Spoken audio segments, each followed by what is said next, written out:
जय श्री कृष्णा। राधे राधे। आज आप सुनेंगे सोमवती अमावस्या की संपूर्ण व्रत कथा। इस दिन सुबह जल्दी उठकर स्नान कर ले। इसके बाद साफ कपड़े पहनकर पूरा श्रृंगार करे। पूजा की पूरी सामग्री लेकर वट वृक्ष के नीचे जाए। आप चाहे तो घर में छोटा सा वट वृक्ष लगाकर भी पूजा कर सकती है। पूजा करने से पहले उस जगह की अच्छे से सफाई कर ले और सारी सामग्री रख ले। वृक्ष के नीचे लाल कपड़ा बिछाए और उस पर सावित्री, सत्यवान और यमराज की फोटो स्थापित करे। दीप और धूप प्रज्वलित करे। फल फूल, रोली, मोली, सिंदूर, चना आदि चीजें अर्पित करे। पूजा करने के बाद बांस के पंखे से उनकी हवा करे। इसके बाद बरगद के पेड़ पर लाल कलावा बांधते हुए 5, 7, 11 या 21 बार परिक्रमा करे। परिक्रमा लगाने के बाद कथा पढ़े और वृक्ष की जड़ पर जल अर्पित करे। इसके बाद के पंखे से पति को हवा करे। फिर पति के हाथ से पानी पीकर व्रत खोले। पूजा के बचे चने प्रसाद के तैर पर सभी को बांट दे और सास ससुर का आशीर्वाद प्राप्ति करे। अब वट सावित्री का कथा। स्कंद पुराण में देवी सावित्री के पति सत्यवान की मृत्यु हो जाने पर सावित्री द्वारा पति के प्राण वापस लाने की कथा का जिक्र वट सावित्री व्रत कथा में किया गया है। इस कथा के विषय में कहा गया है कि यह कथा सौभाग्य प्रदान करने वाली है।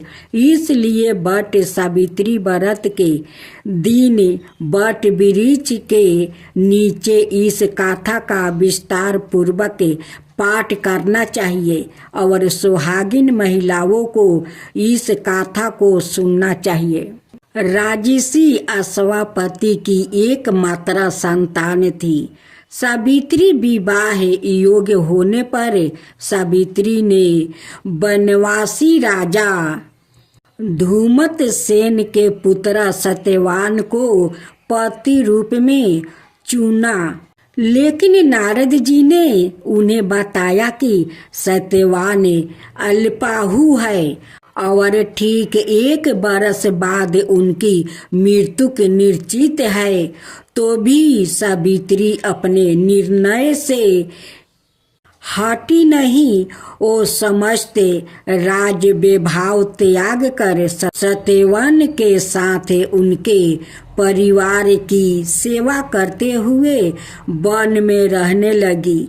जिस दिन सत्यवान के महापरायण का दिन था, उस दिन वो लकड़ियाँ काटने जंगल गया।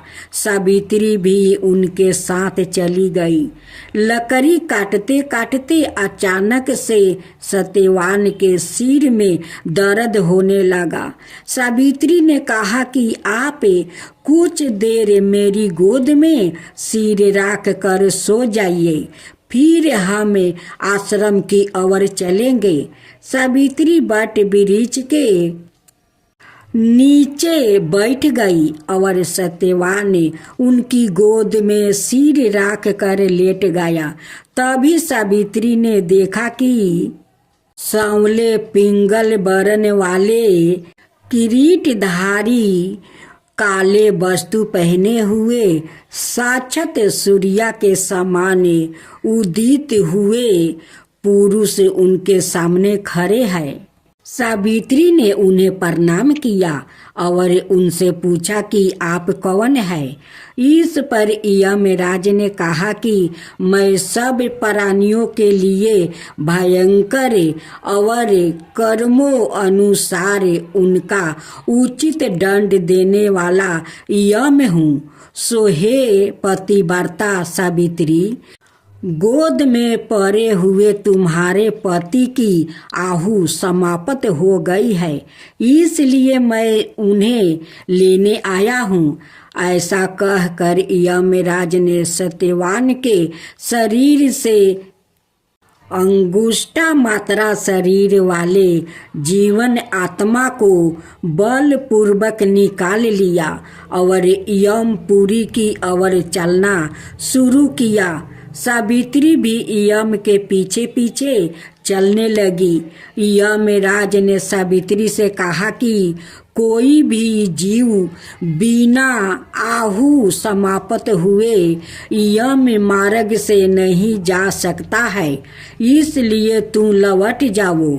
सावित्री ने यमराज से कहा कि आप जैसे सज्जन पुरुष के साथ मैं चल रही हूँ।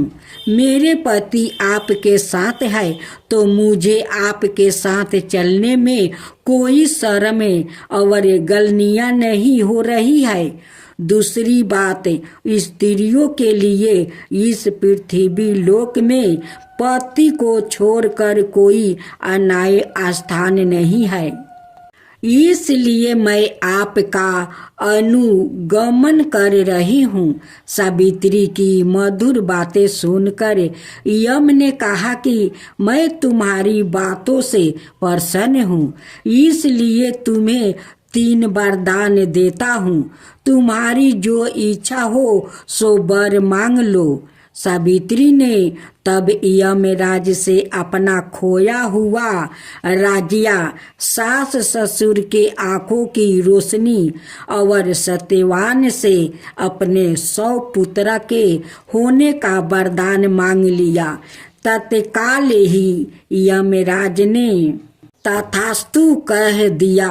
अब यमराज को लगा कि अब सत्यवान को यम लोग ले जा पाना संभव नहीं और इस कारण अपने वरदान के जाल में फंस कर यमराज ने सत्यवान की आत्मा को मुक्ति कर दिया और सावित्री को लौटा दिया।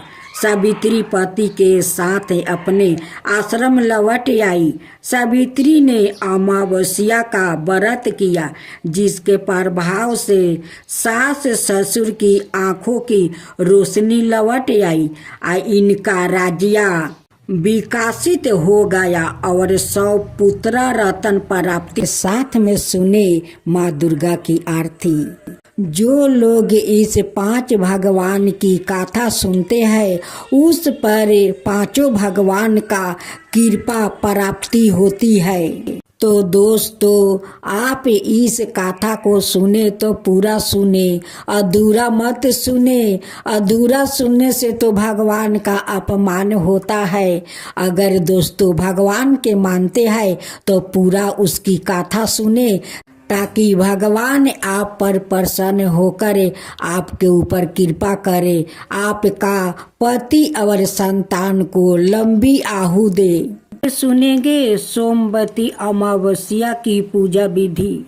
सुबह मौन रहकर किसी भी पवित्र नदी में स्नान करें, इससे पितरों को भी शांति मिलती है।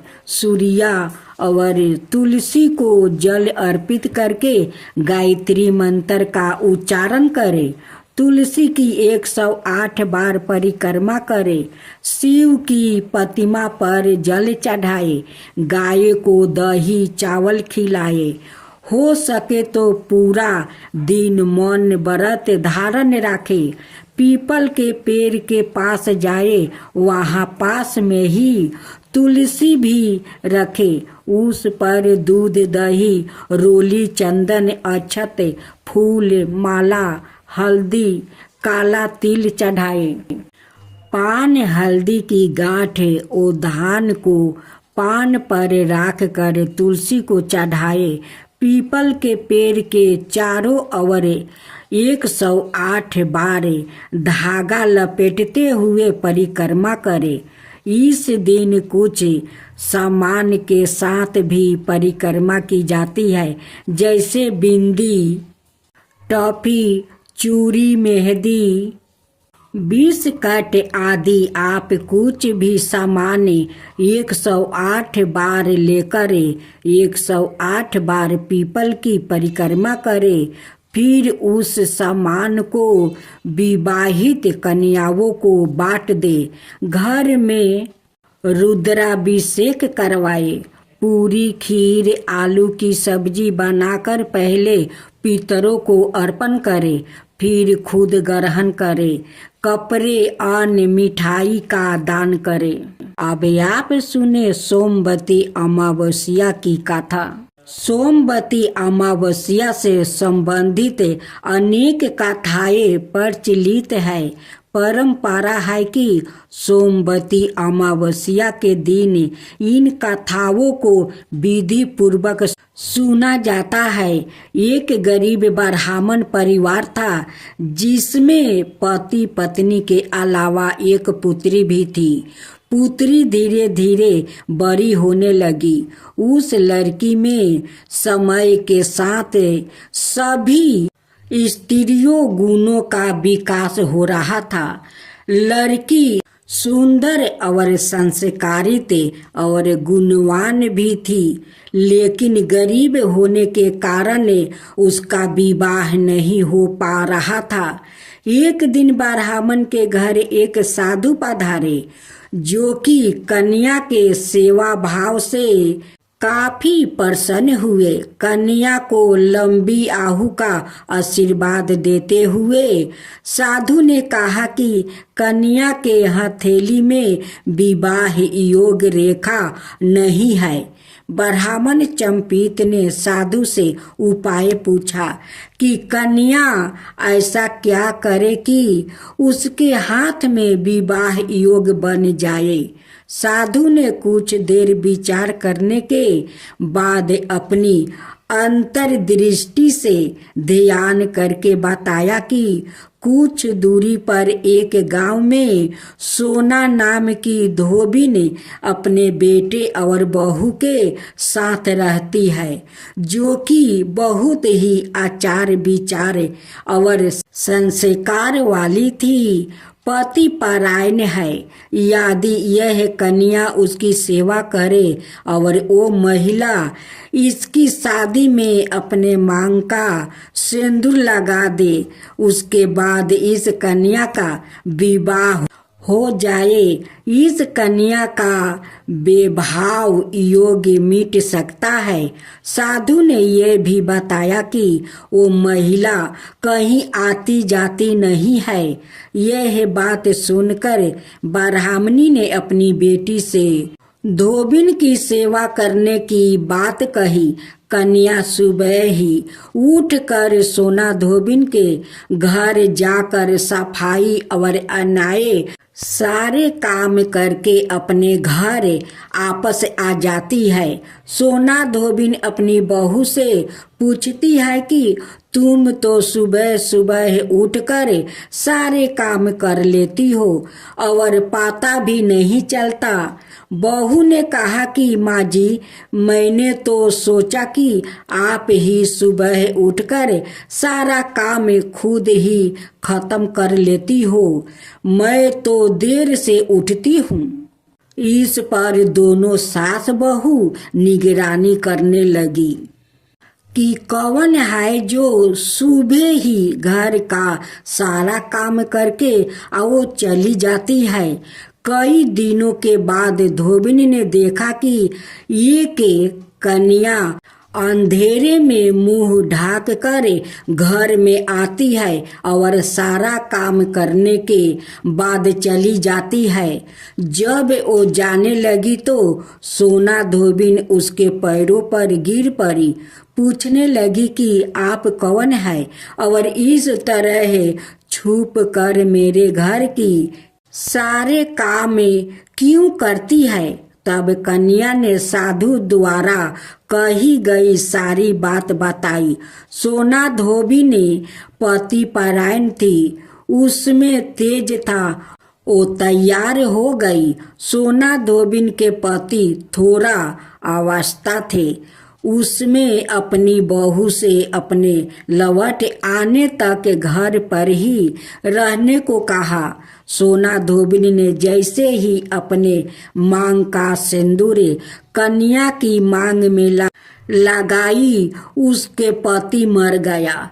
उसे इस बात का पता चल गया, वो घर से निर्जला ही चली थी, यह सोच कर कि रास्ते में कहीं पीपल का पेड़ मिलेगा तो उसे भौंरी देकर और उसकी परिक्रमा करके ही जल ग्रहण करेगी। उस दिन सोमवती अमावस्या थी। ब्राह्मण के घर मिले पुए पकवान की जगह है उसने ईंट के टुकड़ों से 108 बार भौरी देकर 108 बार पीपल के पेड़ की परिक्रमा की और उसके बाद जल ग्रहण किया।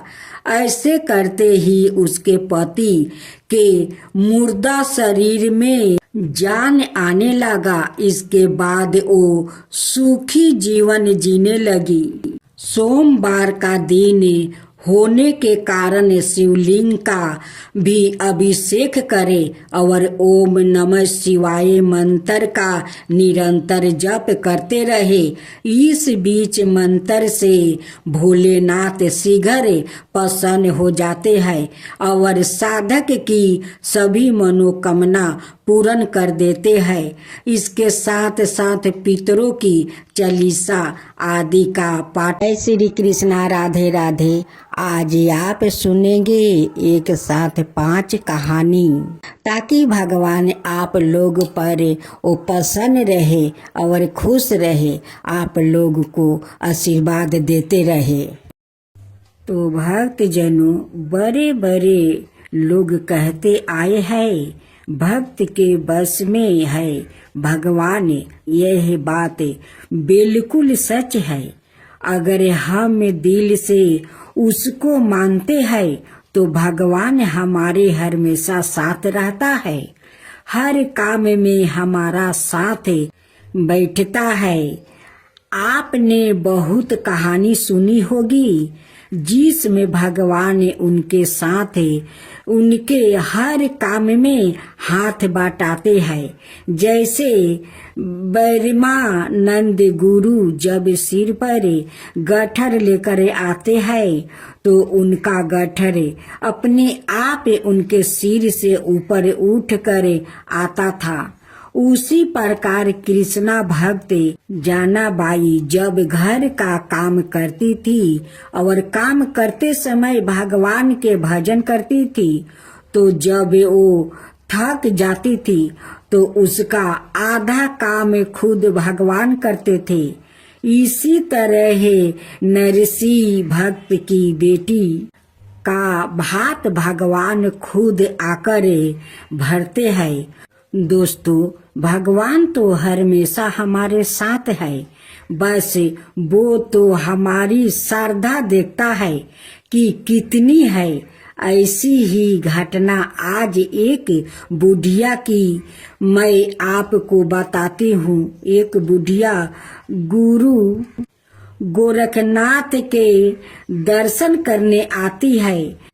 जाते समय एक दुकानदार की दुकान से वो गुरु गोरखनाथ की मूर्ति चुरा लेती है।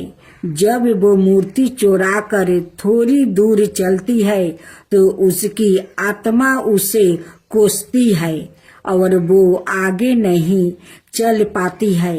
वो वापस दुकानदार के पास जाती है और कहती है, बेटा मुझे माफ कर दो, मैंने तेरी दुकान से ये मूर्ति चुरा ली थी, मुझे कोई भी सजा दो पर मुझे माफ कर दो। दुकानदार कहता है, तुम मेरी माँ के समान हो, मैं तुम्हें क्या सजा दे सकता हूँ।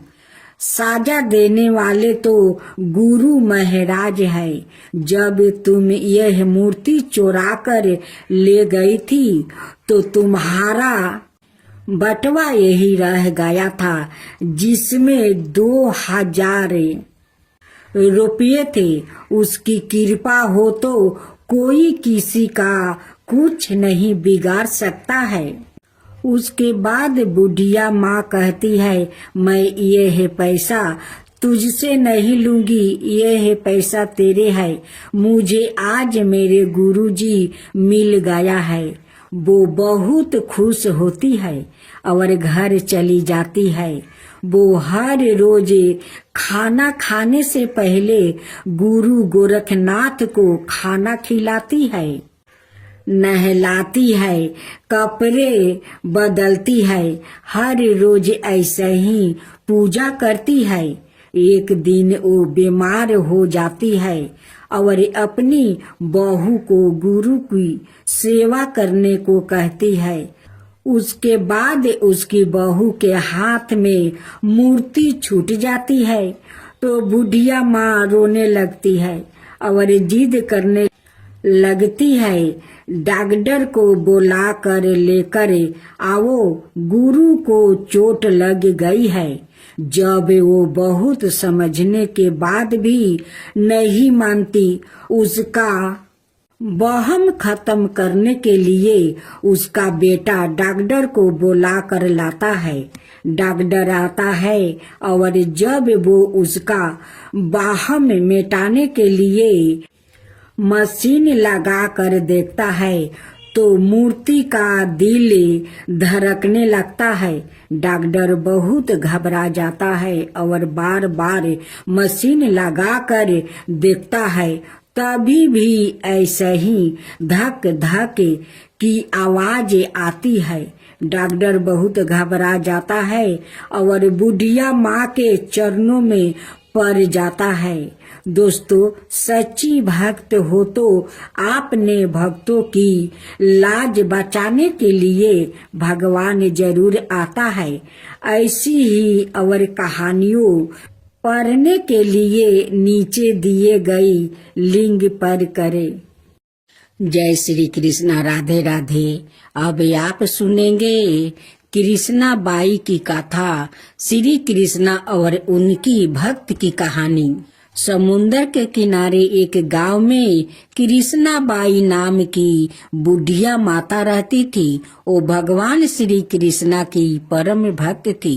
वो एक झोपड़ी में रहती थी।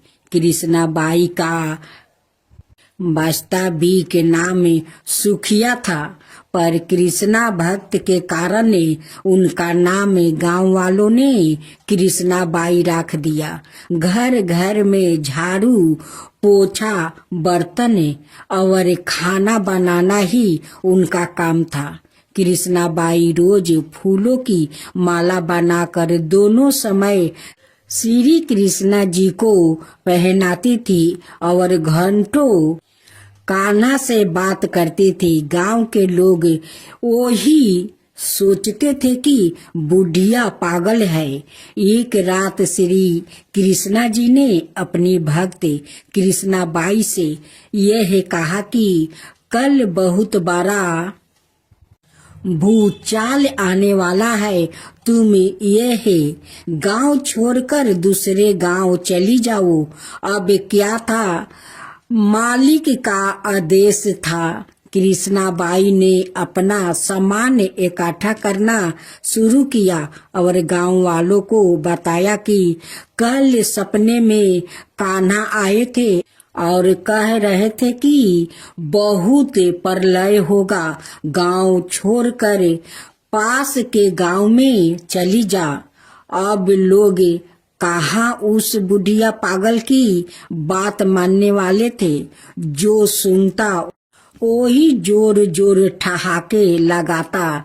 इतने में बाई ने एक बैलगाड़ी मंगवाई और अपने कान्हा की मूर्ति ली और सामान की गठरी बांध कर गाड़ी में बैठ गई और लोग उसकी मूर्खता पर हंसते रहे। बाई जाने लगी।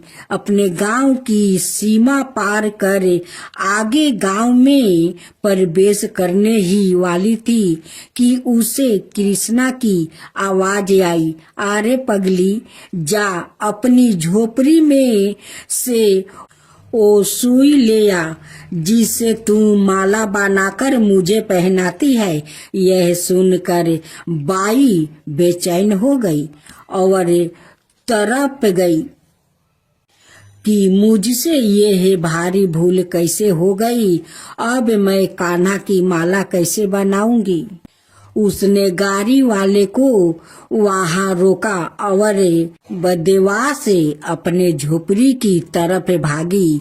गांव वालों उसके पागलपन को देखते और खूब मजाक उड़ाते रहे। बाई ने झोपड़ी के तिनकों में से फंसी हुई सुई को निकाला और फिर पागलों की तरह दौड़ते हुए गाड़ी के पास आई।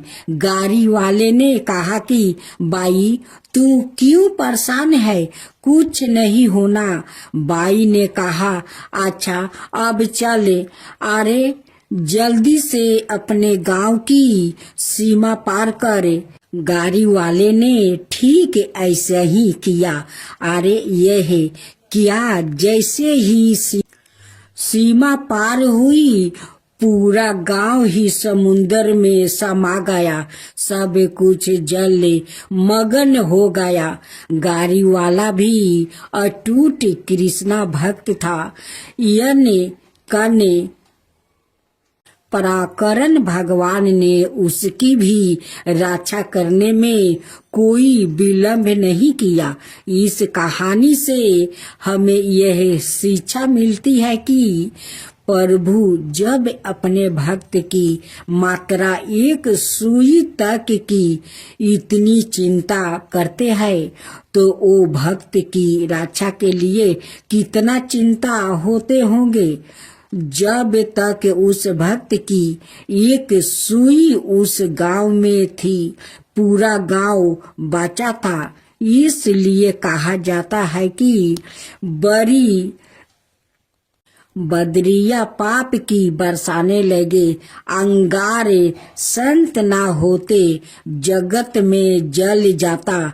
संसार अर्थात अगर इस दुनिया में संत में अच्छे व्याकृत ना होते तो यह संसार कब का समाप्त हो गया होता। अब आप सुनेंगे माँ लक्ष्मी और साहूकार का बेटी की कथा। एक गांव में एक साहूकार रहता था। साहूकार के एक बेटी थी। वो हर रोज पीपल सींचने जाती थी। पीपल के वृक्ष में से लक्ष्मी जी प्रकट होती थी और चली जाती। एक दिन लक्ष्मी जी ने साहूकार की बेटी से कहा, तू मेरी सहेली बन जा। तब लड़की ने कहा कि मैं अपने पिता से पूछ कर बताऊंगी। साहूकार की बेटी ने घर जाकर अपने पिता से सारी बात कह दी। तब उसके पिताजी बोले, वो तो लक्ष्मी जी है, अपने को और क्या चाहिए, तू लक्ष्मी जी की सहेली बन जा। दूसरे दिन वो लड़की फिर गई। तब लक्ष्मी जी पीपल के पेड़ से निकल कर आई और कहा, सहेली बन जा। तो लड़की ने कहा, बन जाऊंगी, और दोनों सहेली बन गई। लक्ष्मी जी ने उसे खाने का न्योता दिया। घर आकर लड़की ने माँ बाप को कहा कि मेरी सहेली ने मुझे खाने का न्योता दिया है। तब बाप ने कहा कि सहेली के जिमाने जाइयो पर घर को संभाल कर जाना। तब वो लक्ष्मी जी के यहाँ जिमाने गई तो लक्ष्मी जी ने उसे साल दुसाला ओढ़ने के लिए दिया, रुपये दिए, सोने की चौकी, सोने की थाली में 36 प्रकार का भोजन परोस कर दिया। भोजन कर जब वो जाने लगी तो लक्ष्मी जी ने पाला पकड़ लिया और कहा कि मैं भी तेरे घर भोजन करने जाऊंगी। तो उसने कहा आ जाइए। वो घर जाकर चुपचाप बैठ गई। तब बाप ने पूछा कि बेटी, सहेली के यहाँ भोजन कर आ गई और तू उदास क्यों बैठी है? तो उसने कहा पिताजी, मेरे को लक्ष्मी जी ने इतना दिया, अनेक प्रकार के भोजन कराया, परंतु मैं कैसे भोजन कराऊंगी? अपने घर में तो कुछ भी नहीं है। तब उसके पिता ने कहा कि गोबर मिट्टी से चौका लगाकर घर की सफाई कर लो, 4 मुख वाला दिया जलाकर लक्ष्मी जी का नाम लेकर रसोई में बैठ जाना। लड़की सफाई करके लड्डू लेकर बैठ गई। उसी समय एक रानी नहा रही थी। उसका 9 लाखा हार चील उड़ कर ले आई और उसके घर वो 9 लाखा हार डाल गई और उसका लड्डू ले गई। बाद में वो हार को तोड़ कर बाजार में गई और सामान लाने लगी। तो सोनार ने पूछा कि क्या चाहिए? तब उसने कहा कि सोने की चौकी, सोने का थाल, साल दुसाला दे दो, मोहर दे दो और समगरी दे दो। 36 प्रकार का भोजन हो जाए, इतना सामान दे। सारी चीजें लेकर बहुत तैयारी करी और रसोई बनाई। तब गणेश जी से कहा कि लक्ष्मी जी को बुलाओ। आगे आगे गणेश जी और पीछे पीछे लक्ष्मी जी आई।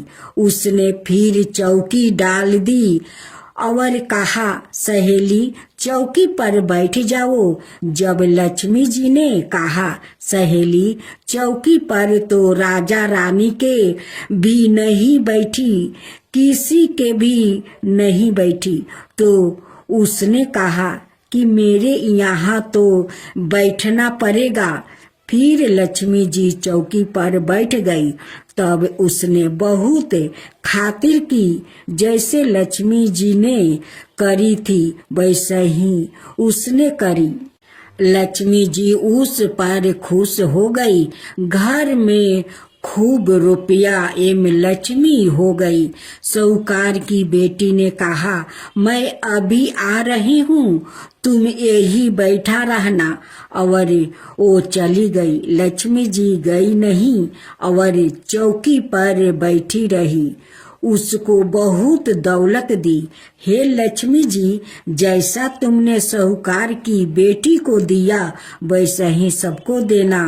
कहते सुनते हुंकार भरते अपने सारे परिवार को दिए। पीहर में देना, ससुराल में देना, बेटे पोते को देना। हे लक्ष्मी माता, सबका कष्ट दूर करना, दरिद्रता दूर करना, सबकी मनोकामना पूर्ण करना। माँ लक्ष्मी की जय हो, माँ लक्ष्मी की जय हो। गणेश भगवान आप सुने माँ तुलसी की कथा। भगवान विष्णु ने जब श्री कृष्ण रूप में अवतार लिया, तब रुक्मिणी और सत्यभावना उनकी पटरानी हुई। सत्यभावना पूर्व जन्म में एक ब्राह्मण की पुत्री थी। युवावस्था में ही एक दिन उनके पति और पिता को एक राक्षस ने मार दिया। कुछ दिनों तक ब्राह्मण की पुत्री रोती रही। इसके बाद उसने सवाए को विष्णु भगवान की भक्ति में संपीड़ित कर दिया। वो सभी एकादशी का व्रत रखती और कार्तिक मास में नियम पूर्वक सूर्योदय से पूर्व स्नान करके भगवान विष्णु और तुलसी की पूजा करती थी। बुढ़ापा आने पर एक दिन जब ब्राह्मण की पुत्री ने डुबकी लगाई तब बुखार से कांपने लगी और गंगा तट पर उसकी मृत्यु हो गई। उसी समय विष्णु लोक से एक विमान आया और ब्राह्मण की पुत्री का दिव्या शरीर विमान में बैठाकर विष्णु लोक पहुंचाया गया। जब भगवान विष्णु ने कृष्णा अवतार लिया तब ब्राह्मण की पुत्री ने सत्या भावना के रूप में जन्म लिया। कार्तिक मास में दीपदान करने के कारण सद्भावना को सुख और संपत्ति प्राप्ति हुई। नियमित तुलसी में जल अर्पित करने के कारण सुंदर वाटिका का सुख मिला। शास्त्रों अनुसार कार्तिक मास में किए गए दान पुण्य का फल व्याकृतों को अलग जन्म में अवश्य प्राप्ति होता है।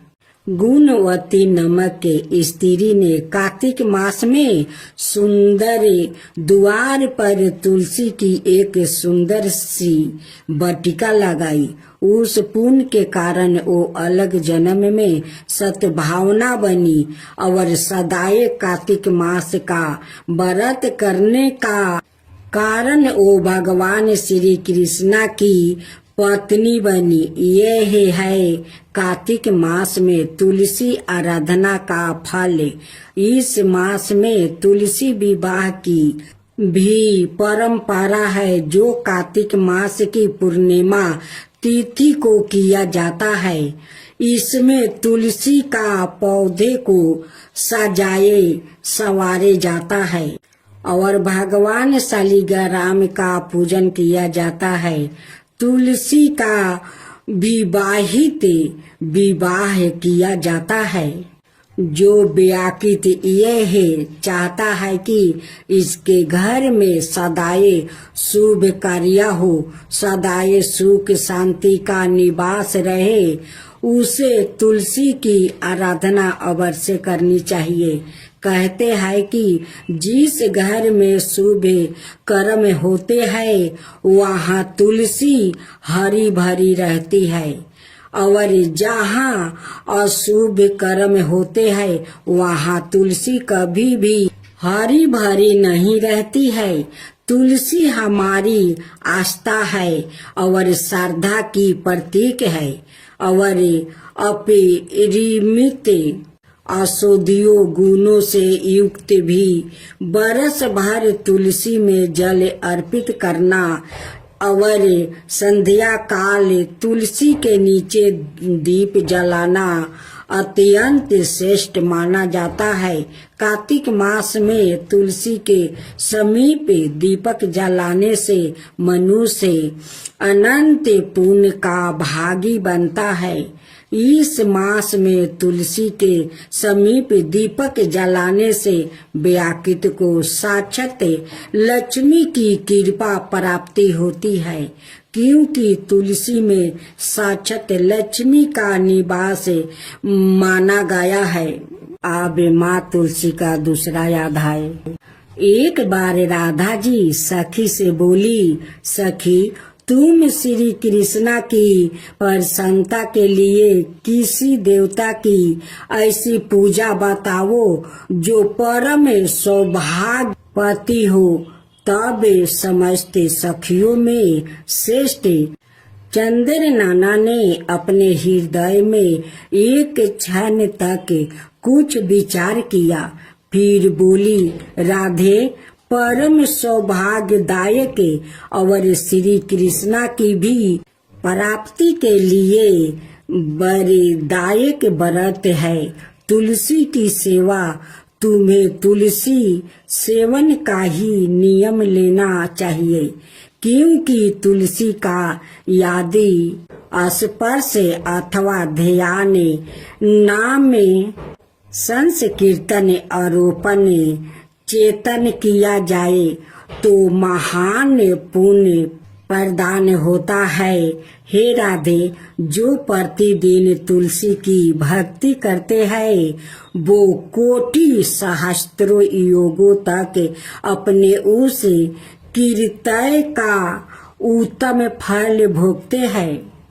मनुष्यों की लगाई हुई तुलसी जब तक शाखा पर शाखा, बीज, पुष्पा और सुंदर दलों का साथ पृथ्वी पर बढ़ती रहती है, तब तक उनके वंश में जो जन्म लेता है वो सभी हो हजारों कलापों तक श्री हरि के धाम में निवास करते हैं। जो तुलसी मंजीरी सिर पर राख कर परन त्याग करता है वो सैकड़ों पापों से युक्त क्यों न हो, यमराज की उनकी ओर देख भी नहीं सकते हैं।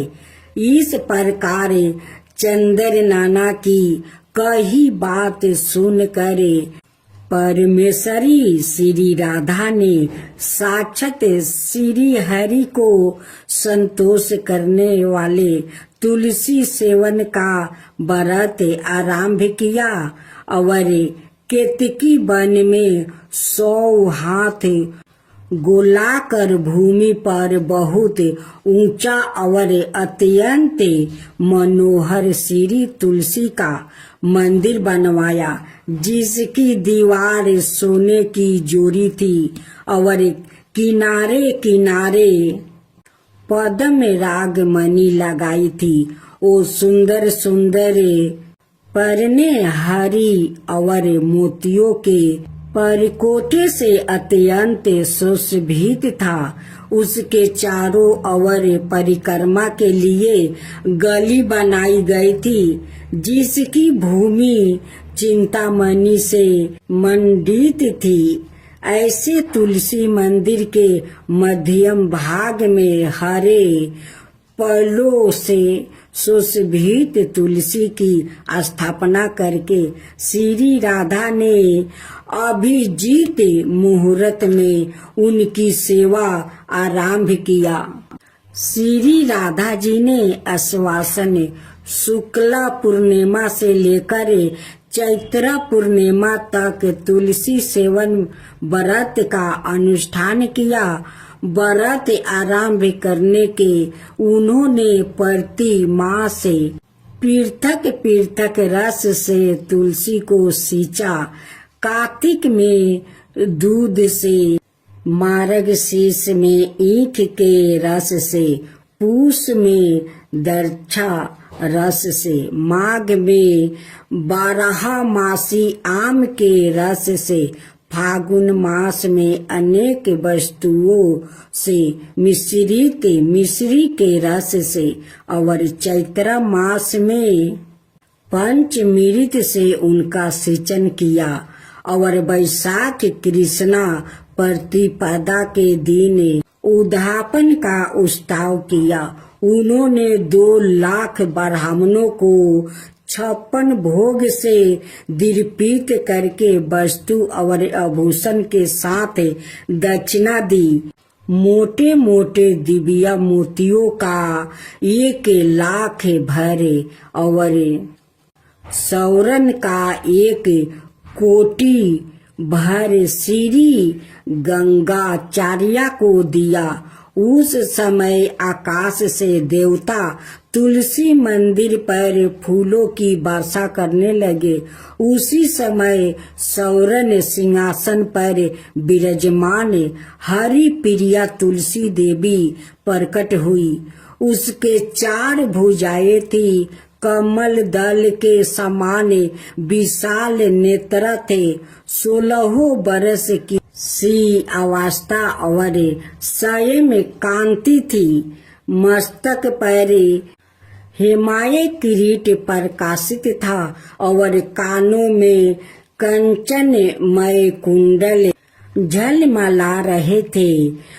गरुड़ से उतर कर तुलसी देवी ने रंग वाली जैसी श्री राधा जी को अपनी भुजाओं से अंक में भर लिया और उनके मुख चंदर का चुंबन किया। तुलसी बोली, कालावती राधा, मैं तुम्हारी भक्ति से प्रसन्न हूँ। यहाँ इंद्रिया मन वृद्धि और चिंत द्वार जो मनोरथ तुमने किया है वो सब तुम्हारे सम्मुख सफल हो गया है। इस प्रकार हरि प्रिया तुलसी को प्रणाम करके वृष भानु नंदिनी राधा ने उससे कहा, देवी, गोविंद का उगल चरणों में मेरी आहुति की भक्ति बनी रहे। तब तथास्तु कहकर हरि प्रिया अंतर्ध्यान हो गई। इस प्रकार पृथ्वी पर जो मनुष्य श्री राधिका का इस विचित्र उपाख्यान को सुनता है वो भगवान को पाकर कृतायत हो जाता है। अब माँ तुलसी का तीसरा अध्याय। कार्तिक महीने में एक बुढ़िया माई तुलसी जी को सिंचती और कहती,